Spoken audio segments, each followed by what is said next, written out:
Welcome to the CHGO Blackhawks podcast. Happy Tuesday.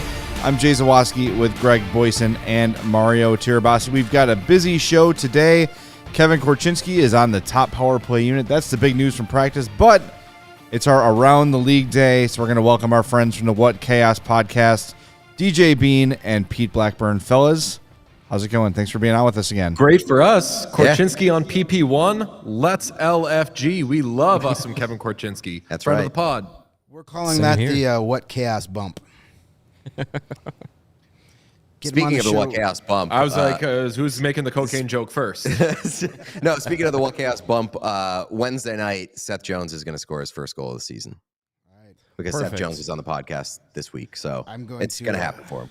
I'm going to put that bet on whatever betting app is sponsoring today's show. I will throw $5 on it. Yeah, absolutely. Well, speaking of Seth Jones, you guys had the chance to talk to him and Nick Foligno like probably 2 months ago, but you aired it today. I got a little preview of that, but how'd it go? Those guys are – it's good to see Seth Jones open up a little bit. He doesn't do that here very often. We knew quite a bit about Nick Foligno and how chummy he can be, and just like every guy that's ever played or come into contact with Nick Foligno loves him. But I didn't know too much about Seth Jones. Listened to a few conversations with him. Seemed like a nice enough guy. I had the best time sitting down with those two guys. They were just like, it was the most conversational interview that we've had. We went a whole lot of places, and ultimately, like, my favorite moment of the interview was Seth Jones talking about Team North America, because it seemed like he loved playing for them as much as I loved watching Team North America at the World Cup. So that was like my favorite part of that interview. Yeah, I think that it kind of sticks with what we've been able to do with these guys, which is, and I know that like you watch the Bedard thing and you're like, this poor child, leave him alone. Stop being so weird with them. But these conversations have been able to kind of unlock these guys a bit. And I like that once they get that we come in peace and that we truly are just kind of sitting around shooting the shit and talking about shared interests we have. I thought Seth Jones was awesome. Foligno, obviously, as Pete said, was as advertised, but I personally, talking about this on the show, like I don't like that Seth Jones is associated more with his contract these days than with the player he is. The contract is what it is. We have friends who you could argue, do they make too much money? Do they do this? Whatever. Seth Jones, in his time in the NHL, has been an awesome player, a player I've loved watching. So it was cool to just sit down with him and not do any of that shit and instead be like, yo, you like King of Queens. You played on Team North America. Your dad is freaking Popeye Jones. I'm interested in all of those things. Yeah, you're preaching to the choir, DJ. It seems that like every third game during our post-game show, we have to defend Seth Jones because there's the comments about, oh, you can't trade his contract. Like, can we just appreciate that we have a legit number one defenseman on our team and worry about all that stuff later? Yeah, and like, really, do you want to trade Seth? Like, all things equal, do you want to trade Seth Jones? I wouldn't want to trade Seth Jones. I'd want to have that player on my team. And I know that there are, especially on the back end, I feel like contracts throughout the league that are considered like albatrosses or whatever. I'd say that if you're the Blackhawks, cross that bridge when you get to it. Like when you get to free agency and can't sign the guy that you want because you're paying Seth Jones too much money, sure, maybe lament it then. But right now, if you are a team that is bringing in not just one, but multiple high draft picks who are young players, 18, 19, 20 years old, don't you want a guy who was not only a top 10 pick in his day, so has been through all that sort of thing, but is an awesome player now? If I'm a Blackhawks fan and I own a Blackhawks jersey because they gave me one. It has my name on it. It has my full name. It's a little confusing. But if I were to have to pick out a current Blackhawks jersey, I'd be like, yeah, give me Seth Jones, baby. Do you think your full name's on a jersey because they thought you were a DJ?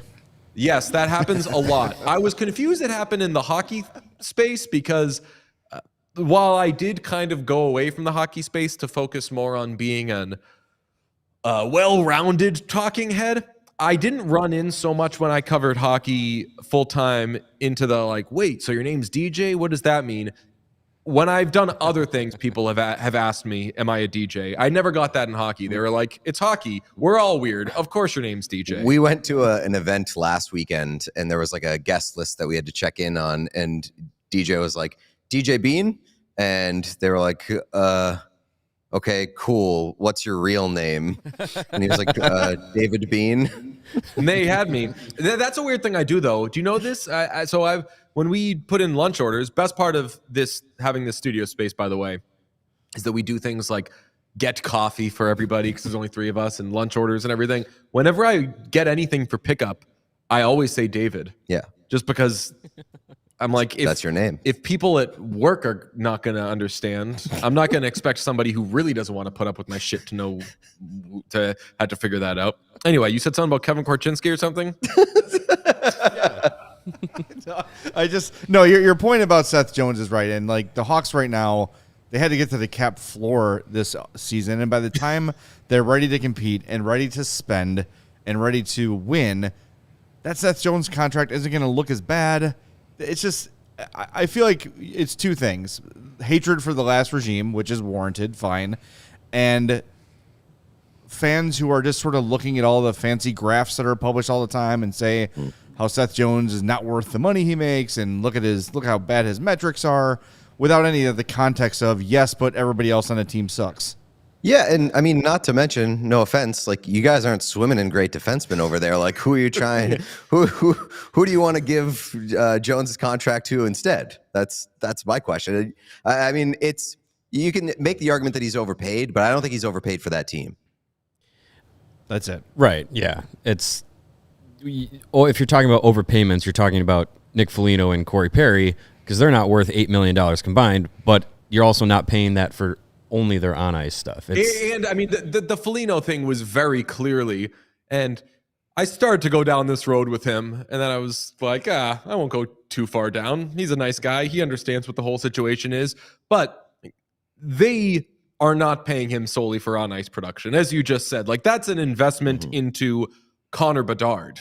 That is, take what his entry-level contract is, add a few $1 million, and that pays for part of Nick Foligno. And then from there, Foligno's only making like $1.5 million or whatever. Obviously, just for point production, it's too much money, but we're in Boston. Patrice Bergeron's rookie year, if they weren't overpaying Martin Lapointe, then God knows what Patrice Bergeron would have done getting through being a French speaker, non-English speaker on a new team and all these things. So if you're a team, especially like the Blackhawks, that doesn't think they're going anywhere this year, yeah, overpay to make it so these kids onboarding into the NHL is a little easier. It's worth it. That's Blackhawks legend, Martin Lapointe, by the That way. is right. True. He went there after. Yes, and fought teammates in the locker room. Yes. Allegedly. We have quite the matchup on our hands tomorrow night with the fabulous Columbus Blue Jackets. What do you call them? They were named last year. They are the Columbus Ass Jackets, just because we were in a heated battle for the #1 overall pick. You know, you say things and they were ass in war that you normally wouldn't say in peace times. So, you know, and let's face it, they've pretty much played like ass for the last 5 years. I have a question. Were you worried the NHL was going to rig the draft lottery for the Columbus Blue Jackets? Yeah. They were rigging it for you guys. They were always rigging it for you guys. They didn't even announce the pick. They didn't even show the Blue Jackets pick. They were so embarrassed that they existed. We were trying to keep. Adorable. Yeah, I'm gonna borrow a pro wrestling term. I'm gonna borrow a pro wrestling term. We were keeping the kayfabe alive that the draft wasn't rigged. Okay. Yeah. We knew it was rigged, and we know the next one's rigged too. But like we got to play it off that we're not in on it. True story. When we were shopping around What Chaos, we put together like pilot episodes where we did segments on like things that were going to be relevant when we were shopping the show. So we did one on the draft lottery, and we talked about the Blackhawks winning the draft lottery just because, like, of course they were always going to win the draft lottery. So very funny that you guys made up the term ass jackets. What is an ass jacket? Is it It's a jacket for your ass. Jacket you put on your ass. Jacket for your ass when you're bad at hockey. Everybody needs one of those. Is it an ass jacket when you take off your, like, if I were to, I'm wearing a shacket right now. If I were to take it off and tie it around my waist, isn't that technically an ass jacket? Oh, okay. Yes, any jacket can be an ass jacket when used appropriately. Yeah, it's more of a mindset than anything. It's a state of mind. Yeah. Yeah. Anyway, the professional hockey team in Columbus, they're not very good this year, and they should be better. Like, is it, you guys use the term like you can't fire the jersey? Is that part of the problem there? I think they wish they could fire that they only have like 6 good players, or coming from the guy who said he liked the roster. I do like that. Like, So I like the guys they have. They just don't have enough of them right now. Yeah, I mean, life isn't perfect, Peter. I mean, sure. Nothing's going right for them right now. Yeah, it's tough because like they seem to have a good summer. It looked like they were looking at brighter days ahead. And then the Mike Babcock thing blows up in their face to start this season. And somehow it's kind of only gotten worse from there. And, you know, Pascal Vincent doesn't really seem to have the firmest grasp on that team. And it's just, you know, when you're benching the few good players that you do have on the roster and it doesn't seem like it's inspiring them to play better, then you're in a really tough situation. It just seems that their quote well-respected general manager has been given quite a lot of leash there in Columbus. You have to imagine that that's coming to an end real soon unless things turn around quickly. Yeah, we were kicking that around yesterday. Like, they've kind of done all the firing they could do, and they probably wished that they had a little more leash and time with their previous head coach. So if things did start off poorly, they could play that card, but there's really one card left to play. And as you said, he's pretty long tenured by now. I'm also going to note, I'm trying to do content with the Blue Jackets. We're planning on doing something with them at some point. So that's why, I mean, in part, why I'm so optimistic about them. Yeah, I mean, Jarmo is I think getting very close to being at the end of his tenure in Columbus. Like if they finish in last or close to last this year, I would say that's it for him. Just because the Babcock thing, he went out on a limb for Babcock, and knowing what you know about Babcock and doing the research that you should have done. What they knew before. Right, exactly. And then the exact same thing happened, or very similar things happened with his mistreatment. Like, that's a position that he put himself in. And then you also throw in the fact that they've only won one playoff series outside of the bubble series that they won against Toronto in a decade. They're around 500 under Jarmo. At some point, you got to hand the keys over to somebody else. We discussed this today. Where would you put this matchup in terms of like the Oil Shark Bowl, the Blackhawks and Blue Jackets? Pete settled on this is not his Super Bowl, but it's his Puppy Bowl. Yeah, this is in the same bathroom as the Oil Shark toilet bowl for sure. Yes and no, because the Blackhawks were supposed to be this bad this year. Yeah, like there's no major disappointment there. Like the Oilers are fun because, myself included, a lot of people picked them to at least get to the Stanley Cup Finals, so you could have some fun in their misery. Yeah, but, you're watching the train wreck. Yeah, the Blackhawks is exactly where they're supposed to be at this point of the season. I don't think a lot of people. Sorry, I was gonna say, like right now, the Blue Jacket situation makes me more sad than anything because it's not like a team that was supposed to be great and it's like just kind of coming apart at the seams and you can't really identify why. Like there are guys on an individual level who are having a bad time there. And like, I feel really bad for Patrik Laine. It's hard for me to find any enjoyment in seeing that guy healthy scratched and seeing how he reacts to it. He said today that like it's the most embarrassing moment of his career.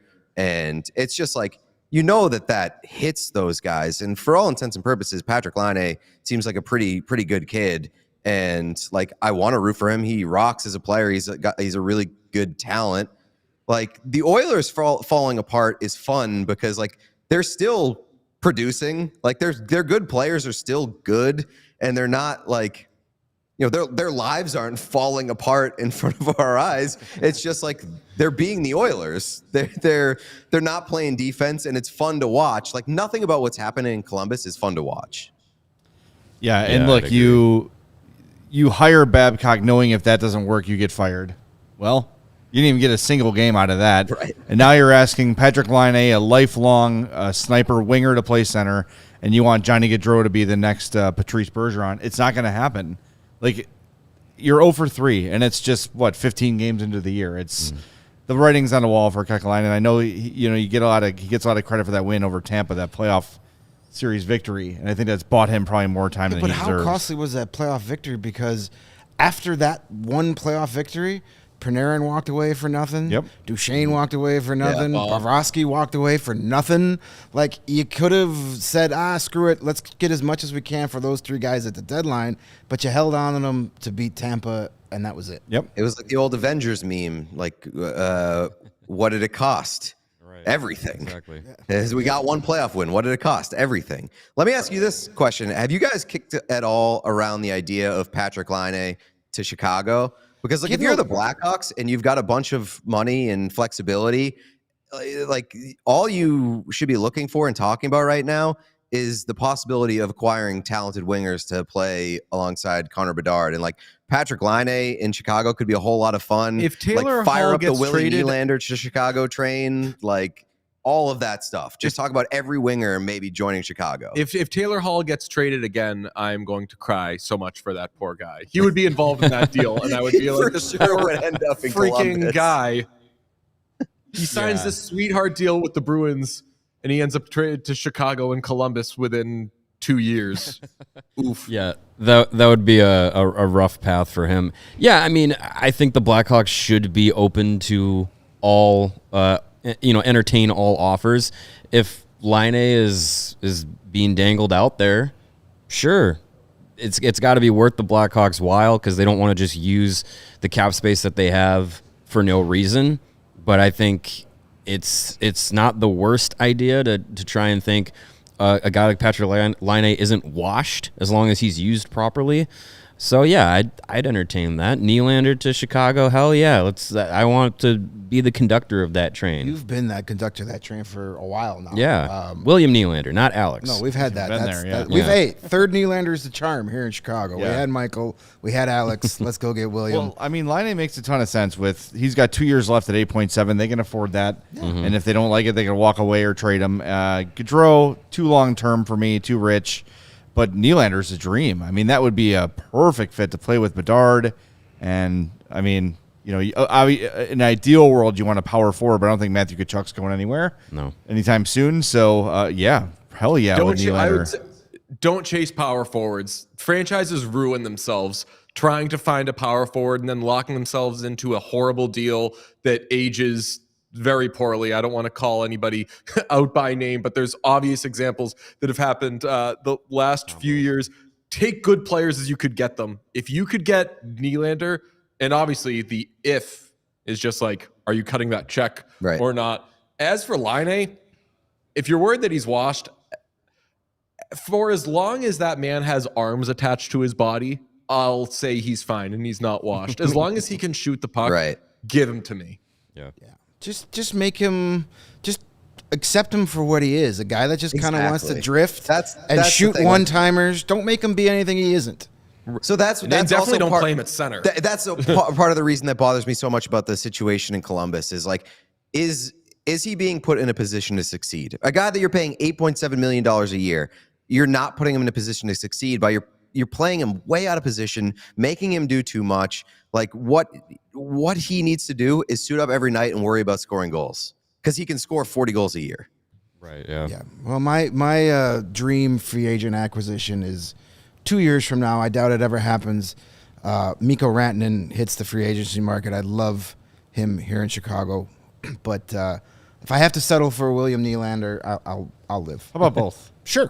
Why not both? Are you guys planning to do any content with Seattle or Vegas anytime soon?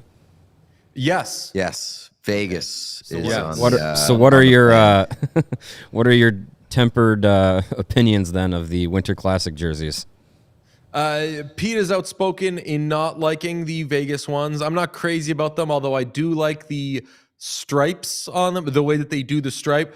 I am all sorts of horned on the Kraken jersey. I think that thing is beautiful. The Vegas one drives me insane because I am already not a big fan of the idea of faux back jerseys, which are fake throwbacks. And the fact that Vegas created a hypothetical team to create a faux back jersey from the 1910s and could have done anything in the world that they wanted to do with this because they made up this team.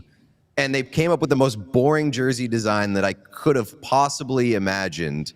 Like, there's no excuse for that. If you're going to do a faux back jersey, you have to make sure that it's good, especially if you're making up the team. What if they're committing to the bit? Huh? They're committing to the bit. It made-up drives me team crazy. is boring. It drives me crazy just because, like, this Winter Classic was supposed to be a little different, a little off the beaten path. It's the 31st and 32nd team in the NHL, which, like, do something new. Have it be a little fresh, a little newer, a little bit more modern. And they went back to the same old well, which is like, check out these jerseys that are from 1910. 1910 Las Vegas was sand. Yeah, there was no town. It didn't exist. Ducks jerseys. Yes, so much sand. Yeah. And the Kraken jerseys, I always reserve final judgment till I see them on the ice. Yeah. Sometimes I see a jersey on a model and be like, yeah, that's no good. And then it gets on the ice. I'm like, I really like that. But the Seattle jersey kind of look like when like the preschool or the kindergartens have that, let the kids dress themselves day and they're coming with like 9 different colors on. Exactly. That's what that kind of reminds me. So I'm going to wait till those get on the ice. The Vegas jerseys are terrible. But They got the double birds, though, which is cool. I know. That's the funniest part about it. I can't not see that. I always hate like the argument that like when I say a jersey sucks and somebody's pushback is like, well, it's based off of this jersey from blah, That blah, blah. always drives me It crazy. drives me insane. You because- don't understand. This thing, this letter looks like the corner of the state that it's next to. It looks bad. Yeah, right. Who cares? It looks like shit. It's like, I want a jersey to look good. If it looks good and has some extra meaning to it and like there are little details that I may not have picked up on, even better. But I'm not going to change my opinion on a shitty looking jersey because like the font has a curve to symbolize this lake that nobody cares about. Who gives a shit? That happens with you movies look like all the crap time. wearing that. Nobody cares. That happens with movies all the time. If you're like, I didn't like this movie, and they're like, well, you get that this meant this, right? Like, yeah, and I didn't like it. Yeah. It's still Right. bad. It's like, yeah, I was like, if I'm like, this movie sucked. It was so boring. And they're just like, yeah, but it was shot on this kind of camera. You don't understand how tough that is to pull off. It's like, I don't care. They should have made a better movie with that camera. Exactly. Well- 100%. It's a bit we're doing where we're doing boomers. Old men yelling at clouds. Yeah. I got called that on Twitter the other day, so I'm happy. Yeah, I've we'll made it. take that. I've made We'll it. take that. All right, fellas, we know you're late. Thanks for the extra time. We appreciate it. We'll catch you next week. We'll figure out what time. Check the Slack. Hell yeah. All right, fellas, take care. That is DJ Bean and Pete Blackburn from What Chaos. Check out their show on YouTube and wherever you get your podcast. Give them all the 5-star reviews and follows and all that stuff. Smash those like buttons. And today's episode is already out, featuring Seth Jones and Nick Foligno. Don't miss that. Again, like I said to start the interview, it's always cool to hear. Seth Jones is just he's very guarded. Yeah. Very guarded, and I know there's been, he's probably tired of hearing how he's the worst contract in hockey, so he muted his account on Twitter or whatever, and I get it, but they really seem to kind of crack that shell today, so get to know Seth Jones a little bit in there, and I'm glad they talked about that, because, like, I know that's our Around the NHL hit, but every week I want to get their thoughts on the Hawks because I think it's helpful for us and for the people watching to see, like, what do the people outside of Chicago feel about the Blackhawks. And DJ said it on yesterday's show and said it with us. Like, the Blackhawks rock. Like, they're appointment television for people. Even though they're 5-11, they're entertaining, they're fun. Bedard is much-watched TV, and we've got people from all over the nation tuning in to watch them. Yeah. I mean, bird's eye view of this team having the best prospect in the league right now, like, that's exciting for people outside of Chicago and inside of Chicago, obviously, as well. But from an outsider's perspective, people want to see what Bedard's going to do.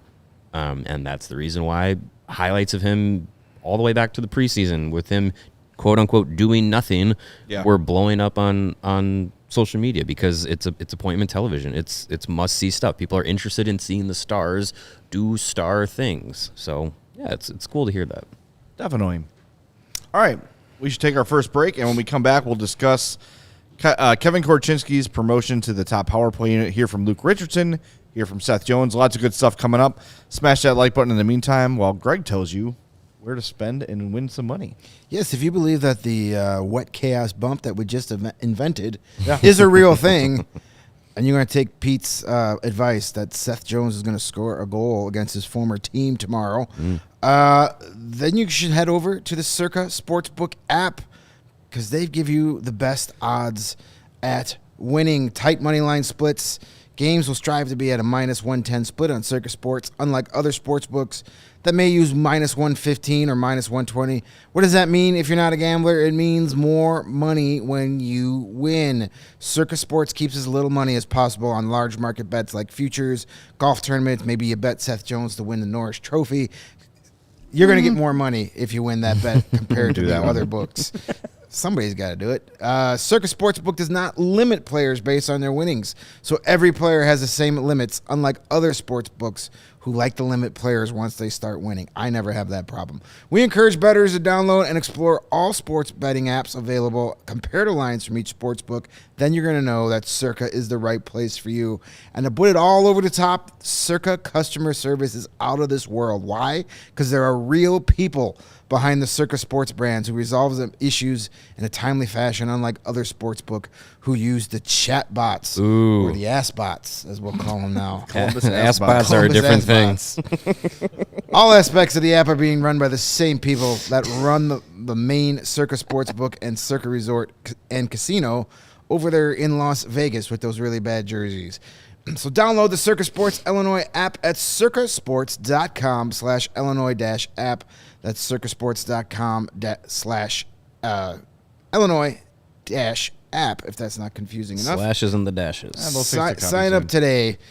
Also be on the lookout for CIRCA events, watch parties, tailgates. If you or somebody you know may have a gambling problem, call 1-800-GAMBLER, text GAMB to 833-234, or visit areyoureallywinning.com. And if you really want to be a winner, the way to do that is with Empire Today and get some new floors in your home from a Chicago institution. With Empire Today, you get shop at home convenience, the right product for your needs. That's good. That's better than the wrong product for your needs. Yeah. Quick and professional installation and a low price guarantee. I saw in the commercial, the guy just comes in and he takes the floor and rolls it out and your furniture jumps in the air. Boom. Yeah. That's how Empire installs it. It's been in a commercial for years. It's awesome. It takes it's 4 so seconds. cool to see in person. Yeah, it's something to behold. You got to see it. It's awesome. And they keep shopping for floors simple with their curated product selection. Empire's philosophy is to help you find what you need, not overwhelm you with thousands of choices and substitutes. What they leave out is as important as what they put in. Empire's product team combs through thousands of product samples every year to find the perfect styles. And you can snap a photo of your living space where you're looking to get these new floors and use their virtual floor designer and see what the new floor is going to look like in your house. Very helpful. You don't want to get it and say, it's not what I hoped for. You're not going to get that with the virtual floor designer. So schedule a free in-home estimate today. All CHGO listeners can receive $350 off when they use the promo code CHGO. Restrictions apply. See empiretoday.com/CHGO for details. That $350 in savings is going to come in handy in our next commercial break. Yeah, absolutely right. And a couple things. Jaybird's Music was commenting during the Laine conversation about getting Kent Johnson. I don't think that their Ass Jackets are very keen on trading a 21-year-old. They're keen on stuffing him in the minors when he probably shouldn't be there. So they don't know how to run the team, but I think they know. Well, then that he's going to be good. Look, if he's out there, get him. Yeah. But Laine, the idea with Laine is you're going to get him at a discount. Right. I mean, that'd be the only reason I'd like. I'm not salivating to get Patrick Laine. No. But I wouldn't hate it if they did either. That kind of deal, like I said, that has to be worth your while. Yeah, it's got to be, if they want us to take the whole contract, they got to throw in something to sweeten it. Yeah, like your first round pick. Teravainen. Do they have Teuvo Teravainen? Can they throw him in there? Columbus? No, like we had to. Yes. Throw in correct. Kent Johnson to take on the entire Patrick Laine. Yeah, there you go. Do that or your first round pick, which would be 2 shots at number 1. Yeah, pretty good. It'd be like the Bears. Yeah, it'd be good. It'd be good. And then they can have the Blue Jackets win it this year, but then the pick goes to the Blackhawks. That'd be wonderful. Wouldn't that be beautiful? That would be beautiful. Macklin Celebrini and Cole Eiserman in the same draft. Oh, yeah. That'd be nice. So, yeah, I'm not clamoring for the Patrick Laine trade. While I like him as a player, I don't know if he fits what the Blackhawks are trying to accomplish. I don't think he fits the Kyle Davidson mold. He likes a lot of the, hard work. I don't know if hard work and Patrick Laine go together. Could you get that out of him, the Luke Richardson path? I think you're not going to change a player at this point. Yeah, I think, he's been in the league, 7, 8 years now? 27. Yeah, so he is what he is at this point. Mm-hmm. So if you're satisfied with that. But I'm saying, could you get him to at least have the right attitude towards hard work in the Luke Richardson mold rather than the Tortorella mold? Maybe. I don't know. I mean, if you're smart enough to just be like, hey, this is we know what you do, go do it, but we also need you to I don't know what Patrick Laine's work ethic is. I don't know if he's a big trainer guy. Is he always in the gym? But it's just because of what you see on the ice, you see the word lazy attached to him and all this stuff. Mm-hmm. I don't know if that's fair or not. I don't watch it. I've never seen Patrick Laine practice before, so I don't know. You get a lot of, being at the rink every day and being in the room. You see a lot of things that go beyond what are what you just see watching the games. So I don't think it'd be fair to just scream that he has no work ethic because I don't know. I think also no one would ever question Patrick Kane's work ethic, but they would question his commitment to playing defense and the 200-foot game. Yes. Right? Those are different things. If you're a lazy sack of shit, that's different from being a guy that doesn't really put in a ton of effort defensively. Mm-hmm. So, and I don't know the answer on Laine. I think just generally, though, we're all on board with the idea of, hey, this team has a high-priced player they'd like to move that could help make things easier for Connor Bedard and make your team a little more competitive, and it's not a long-term crippling kind of a deal. Mm-hmm. Sure, I'm open-minded to all that stuff. Yeah, it fits the timeline, his contract, because it's 2 more years after this, so if it doesn't work out, you move on. Yeah. And that cap space doesn't take away from having to re-sign Bedard and Korchinski and some of these young guys. Right. And it doesn't hurt you from going after and getting either a William Nylander this summer, or maybe you shoot for one of the big guys in 2025, Draisaitl, Rantanen, if those guys make it to free agency. Mm-hmm. I'm not bending over backwards to get a trade done with that if I'm Kyle Davidson, but if Columbus calls me and say, hey, this is what we're willing to give up, this is what we're willing to take, help us out. Yeah. You listen. And if it's a deal where it makes sense, both on a business and a hockey side, sure, pull the trigger. Why the hell not? I like Bijan's comments. He's on the Stamkos or Nylander train. I like those trains. See, Nylander, if that's at all possible, I'm making every phone call. I'm already making that call to Toronto, because that's the thing that if I'm Kyle Davidson, that's the guy I'm identifying for not just a rental. Mm-hmm. That's the guy that I want beside Connor Bedard for the next 5, 6, 7 years. Yeah, absolutely. And so you make that trade, you get him here, you get him to fall in love with the city. He's going to come here. He's going to be a star. He's not going to have to worry about the expectations that he has in Toronto. If he comes here and he's the William Nylander that's been in Toronto, people here are going to freaking love him. He's going to be the king of this town. I just don't know if he hits free agency, though. That's what I'm saying. If Right, you right. Trade for him this season. If Toronto says, you know what, we don't want to lose him for nothing, or we're not the team we thought we were, they're not gonna blow it up. But you know what I mean? They can't lose him for nothing. I wonder though, that situation seems like they're gonna hold on to him because of the way he's playing is too important to them to try and make it to the postseason. I feel like they're gonna hold on to him as long as possible, even if it means beyond the deadline, and then try and hope that, you know, if he's there the entire year, you go into the free agency period and you try and make something work. And if it doesn't, then they're really screwed. But yeah, I don't know. I think if Nylander's being traded from Toronto, I would feel like the team getting him would probably want them to be like, hey, can you sign him to an extension and then trade him? Yeah, like they did, like Seth Jones had. Yeah, basically. Or the Kachuk deal, though. Yeah, that Yeah. stuff too. So that would be interesting to see. But yeah, I think if you get into a bidding war in free agency, then you're getting into some challenging waters. But hey, I mean, the way he's playing, the way he's played the last 2 seasons before this year, like I know people online are like, he's in a contract year. Of course he's playing. Well, okay. But the 2 years prior to his contract year, he was basically a point per game player or better over an 82 game pace. Like that's pretty impressive. He had 40 goals last year. The only season that he didn't score at higher than a 0.75 points per game in the NHL in his career was the year that he held out.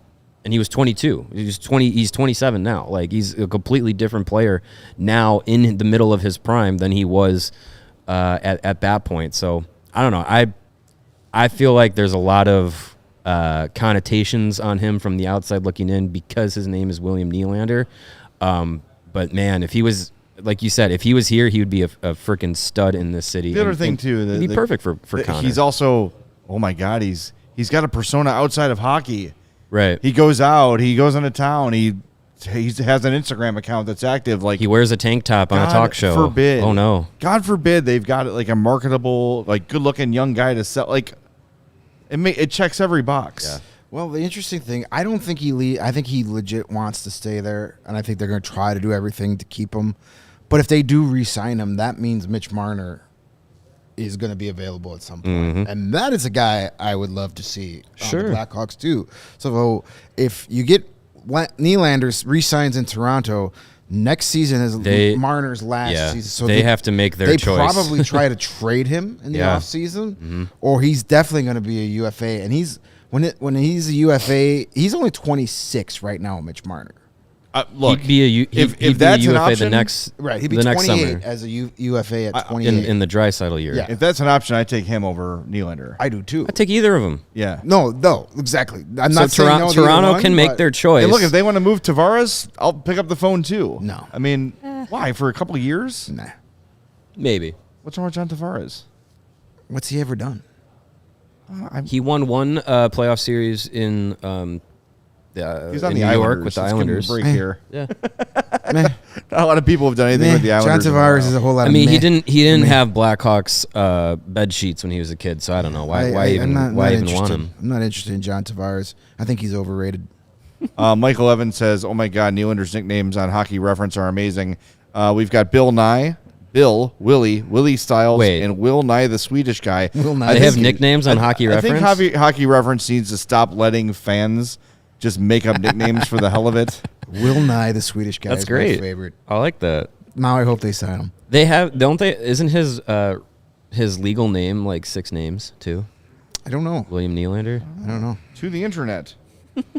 Yes, but yeah, it'll be interesting to keep. Tabs on that because one of those two guys, if not both of those guys, is moving to a new team at some point.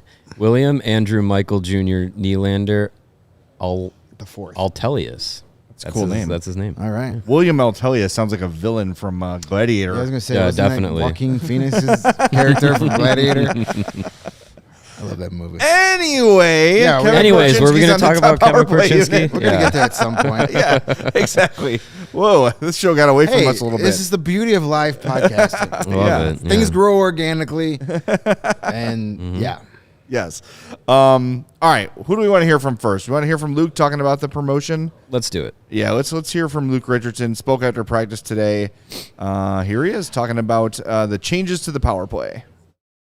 Both units, just change it up, and you know, Kershaw's been doing really well, and it makes sense. Him and Reichel seem to have a little chemistry too, and thought we'd try something new, and we're on the road too, so let's just keep it simple and try change things up.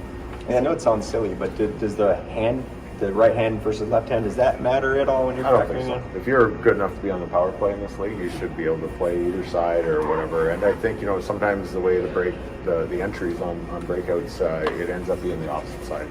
So it takes your plan away for a minute. But we have a plan for both sides. So I think it's those guys deserve to be on the power play. They need to execute. What can Kevin bring on the breakouts specifically? Well, he's a fast guy, and all those guys are young with good speed, and you got pairs that could be right in front of the net for them. So I think that's those guys seem to be around each other a lot. They're all around the same age, and they communicate a lot, which is huge, and that's part of the power play. So it kind of makes sense to give it a try.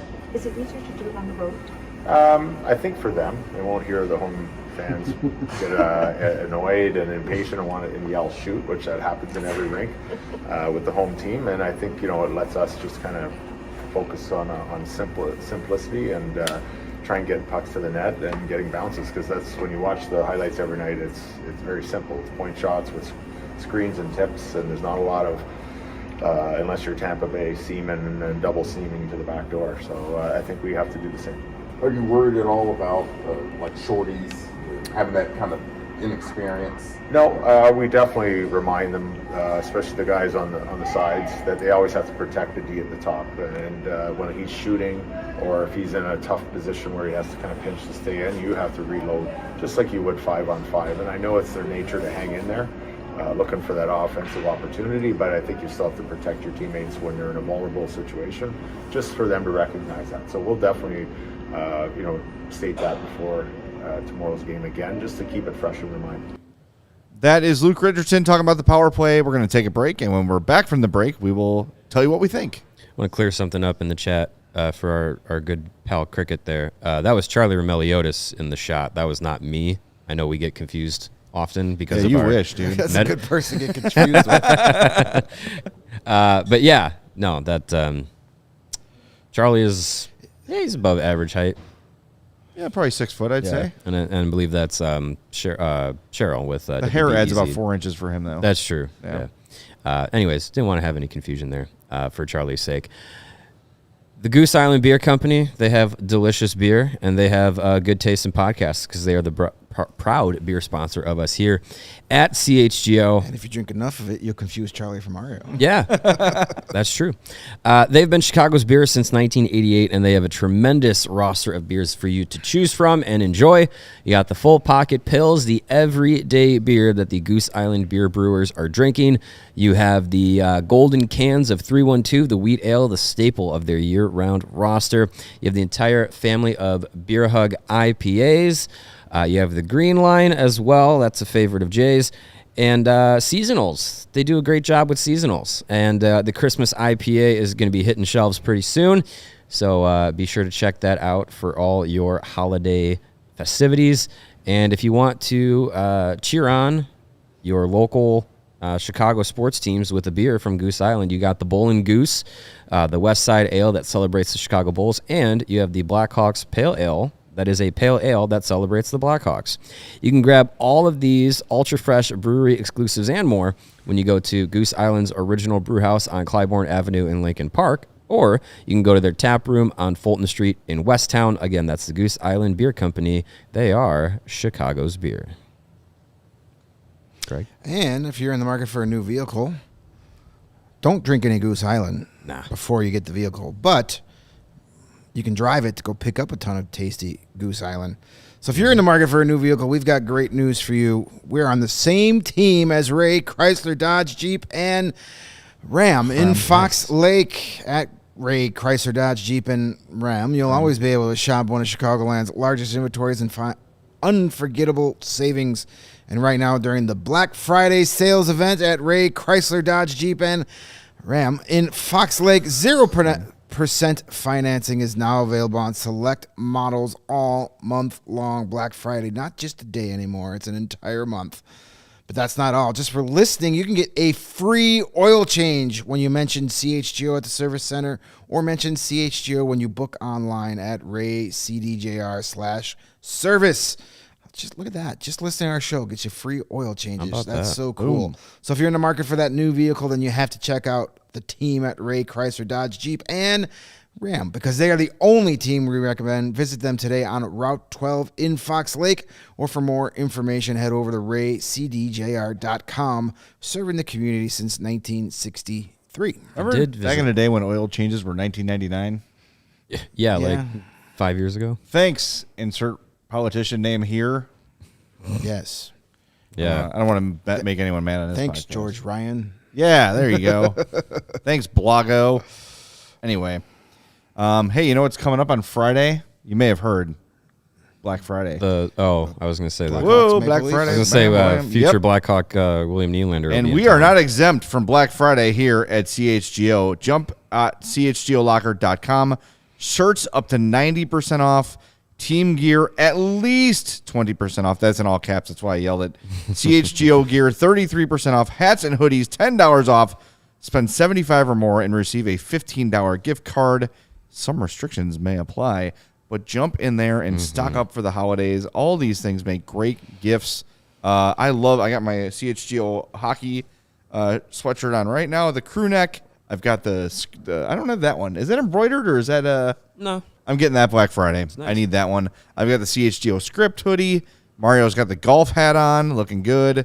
Show him the underbill there if you can. Will that translate? Yeah, look at that. No, lower. There it is. Yeah, you got the CHGO logo on the underbill. There's Mario's hair. Beautiful. That is not included with your purchase. But yeah, jump on that sale, chgolocker.com. And I'm not supposed to say this, so don't tell anybody. But if you're a diehard, you get the extra 20% off too.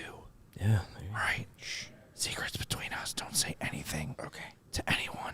But it might be a good time for you to become a diehard too. Yeah. If you keep That'd that in be a good mind. one. You get a free shirt or hat, stack that on your savings, and you're going to look awesome come holiday season. And you'll be our favorite person in the world. More importantly. Yeah. More than Kevin Korchinski. Yeah. Which is saying a lot because, boy, as soon as I saw him on Powerplay 1, I got excited for our viewers who've been shouting for it since the first game of the year. And I'm excited to see it. He's, as Luke said, a smooth skater. Connor Bedard kind of chuckled at that today. I think Phil said something about Luke saying he's a smooth skater, and Bedard started laughing. I thought it was interesting. But I'm looking forward to seeing what that looks like. Because I think, I like Jones a lot. You mentioned all the time how good he is at keeping the puck in the zone and keeping the play alive. And I think one thing you're going to notice with this change, that. Yeah, you might. You're going to miss Seth Jones keeping that puck in. The possibility of a shorty against, I think, goes up. Yeah. But it's a risk you take to get a little more. And I was never one of these. Like, I'm fine with Kevin Korchinski on there. I mean, you drafted him to do this for a long, long time. This is why you get a guy like him. He fits that mold. But I wasn't one of the ones screaming, get him up there, because like the top unit hasn't struggled because it's Seth Jones and not Kevin Korchinski on the point. I think this is more to get a different look than of anything else. It's not a demotion per se for Seth Jones. We'll hear from him in a little bit here.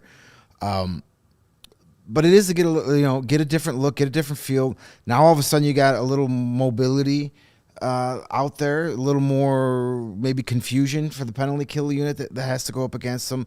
I also kind of like the move for Jones too, because part of the reason Seth Jones got that big contract is because what he could do offensively, and he really hasn't got that going yet. I mean, he's up at the top of the board in assists, but he hasn't scored a goal yet, and we haven't seen that big goal-scoring production of him yet. Yeah. So maybe, I know it doesn't make sense, you put him on a lesser power play unit, how's that going to open up his offense? That may force him to shoot more. Because instead of being like, where's Bedard at? Where's Reichel at? Instead of having to distribute the puck get to up there, the grip other, it and rip it. Yeah, the other guys that are going to create on the power play, he becomes the guy to create. He's on the power he's almost play. the biggest offensive threat. He is. Yeah, Yeah. I'd say so. I mean, when Korchinski was on power play too, you kind of looked at it as like he's probably the best guy out there. Yeah. Yeah, so let that maybe get Jones going offensively, where he says, forget it, I'm not going to try to set up a great pass here. I'm just going to get the puck, wait for whoever it is, if it's Foligno or Taylor Radish, get in front of the net, and I'm going to shoot it as hard as I can. Yeah. Steven, can you throw that graphic up of my tweet about the power play formation? So as everybody knows, I think the Hawks play the 1-3-1 power play. So power play unit 1 will have Cory Perry planted, but right in the face of the goalie. Then you've got Bedard on the left side, Reichel is the bumper, Kurashev on the right, and then Kevin Korchinski will work the point. And, of course, these positions always rotate as it moves around. Power play 2 is Foligno in front of the net with Tyler Johnson, obviously, on the left wing, Taylor Radish in the bumper role, Taylor Hall on the right side, and then Seth Jones. I mean, that's not Reese Johnson? I'm sure it's not Reese Johnson. I am very sure it's not Reese Johnson. But, look, it makes sense. It makes a lot of sense, and I'm really – I like the thought of Jones and Hall, honestly, as the two biggest threats on power play 2.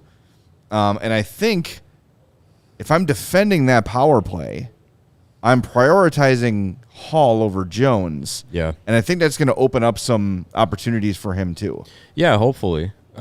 You'd like to see it kind of get going for him because he's a prideful player and he likes to be able to be the guy that gets counted on a lot. So I think interchangeably with Korchinski and Jones, you're fine either way with them being on 1 or 2.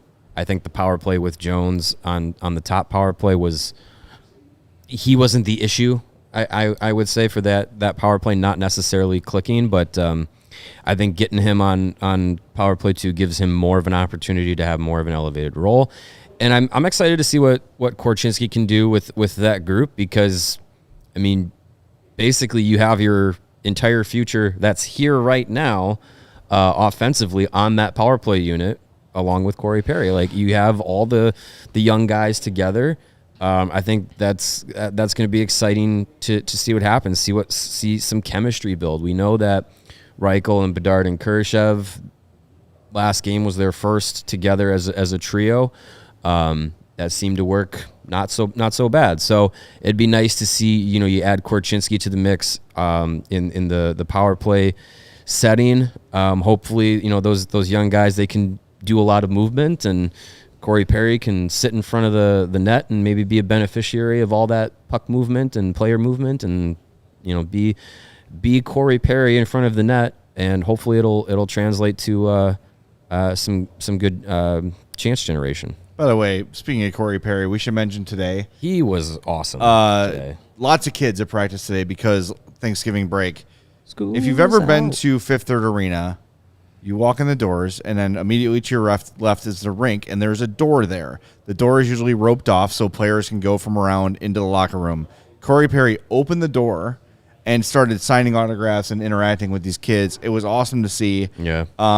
And like he held the door for us because we had to use the same door to go into the locker room. And as we're going in, he's holding the door, and the kids are like, "Bye, thank you." He's like, "Bye, kids, have a good day." Yeah, I'm like, it was great. You are ruining my opinion of Cory Perry, and I will not stand for it. I think it was his kids hockey team that was out there. Okay, that makes sense. One of those was one of those. Small I think the humans kid. I think the belonged to kid him. he was like giving a hug to was his kid. I would hope so. Yeah, I know.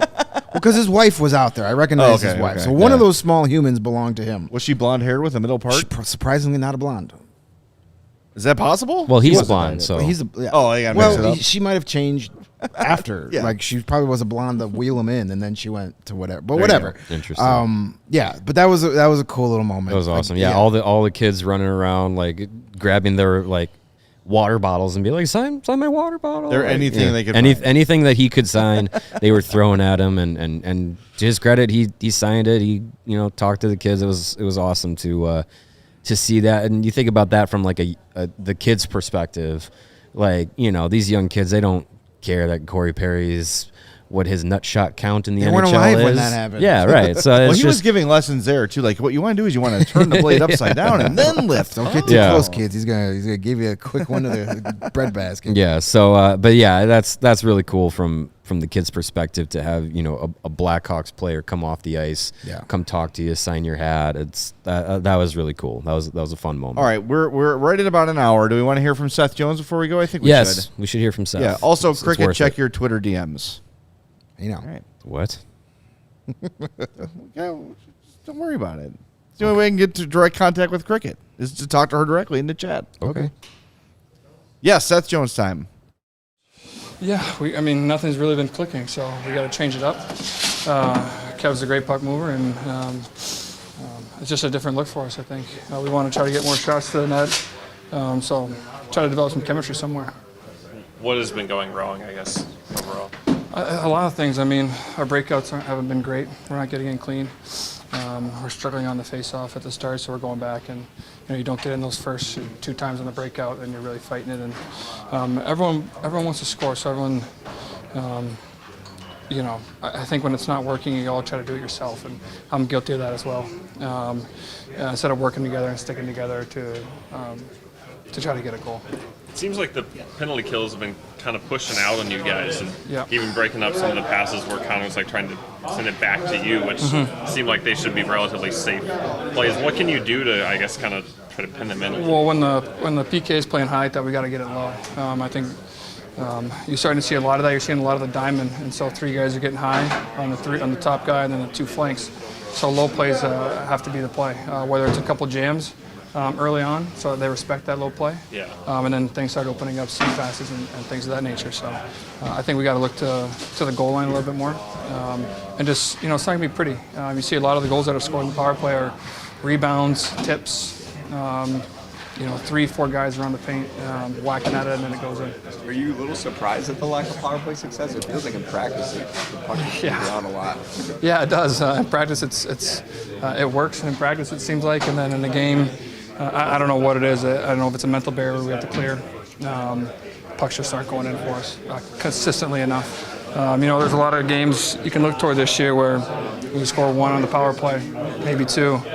It could be a different story in the standings for us a little bit. So we feel like we've let some games slip, and then that's on all the guys in the power play. The 6-on-5, I don't think you had 1 6-on-5 goal in that Montreal game, but didn't tie it up. Is that some of the similar problems as the power play, or is there something different you can do in that 6-on-5, we've had some good looks. A couple posts, 6-on-5. We just haven't been able to score. I think we've had maybe 3 this year, 6-on-5s, opportunities, a couple empty netters, and but it's not easy. Teams packing in the middle. But I think last game we had some looks around the net, TJ at the post and right in front. So we just want to cause havoc, move it around, and shoot as much as possible. You only have 30 seconds, a minute. Yes. Talking about power play goals, having on tips and rebounds and stuff, do you feel like too many shots are just missing the net completely? Yeah, we are missing the net a lot, maybe trying to pick corners. You watch Toronto's power play. I notice Marner a lot. It's even on the ice. It's just throw it in there. It doesn't even have to be a hard shot. I think a lot of us can do that better. Just throwing it in there and seeing what happens. It could hit one of their guys and go in. I think Fleagy scored 1 earlier this year like that. It's not always going to be perfect and tic-tac-toe back of the net. So we got to get a little bit more direct play into our game on the power play. Your number of points is the same from last year to this point, but your shoot, your number of shots is slightly down. What do you account the difference for? The number of shots you're taking? It's just the ebbs and flows. We haven't had much ozone time this year, so I think it just depends on the game. When you're in the offensive zone and every other shift you're able to get more shots, and if you're not, you're playing D a lot, you're not going to have as many shot attempts. So anytime I get in there, or we get in there, a few times a game, you want to be aggressive and shoot the puck, and I look to do that when I can. Do you feel you're being as aggressive as last year? Yeah, in certain spots, yeah. I don't feel a difference. I haven't scored, but which is frustrating, obviously. But hopefully that can change soon. There he is, public enemy number one, Seth Jones. Yeah. He makes $0.75 million too much, and we'll never let him forget about it. I really wonder. Not my money. I really wonder what TV some of these people are I know. watching. It's crazy. Anyway, all right, we got to wrap the show up. That was Seth Jones. I like talking to him, like hearing from him. I'm glad that DJ and Pete got to talk to him today. Make sure you check that out when the show's over, because he is a tough egg to crack, and they did about as good of a job as anyone I've seen. And I hope now that he's still going to be here for what, 5 more years, 6 more years, 6 forever, that he starts to get a little more comfortable and a little more trusting and opens up, because he's got a lot to offer. You could tell. This is year 2 of the extension. Yeah. So you could tell he's got a lot to say, but he just kind of he guards himself. So we'll get. Well, I mean, he the first thing that he experienced when he got here was, oh shit, this isn't a playoff team, and everyone hates me. And I'd be guarded booed. too. Yeah, and getting booed. Yeah. Yeah. Well, I always think it's a good idea for athletes to make themselves available, because it always buys you credit with the fans. Even if you're not doing great, at least. Like, let's say you make a fatal error in a baseball game, jumping on or meeting the media or going on a radio show or whatever the next day is always beneficial. That's why I loved Corey Crawford as much as I did. Yeah. Win or lose, he was always at his stall, ready to face the media. 100%. Yep. And it also prevents like crazy rumor and snowballing to happen. Narratives and it just all gets that, cleared yeah. up and everybody moves on. All right. Yeah. We are back tomorrow. Hawks, Ass Jackets. Games at 6. Pregame at 5:30. We will talk to you then. Make sure you smash that like button on your way out. And keep in mind, set an alarm for that Black Friday sale at CHGOLocker.com. For Greg and Mario, I'm Jay. Thanks to Steven for running the show. This has been the CHGO Blackhawks podcast. We all silly like the mayor.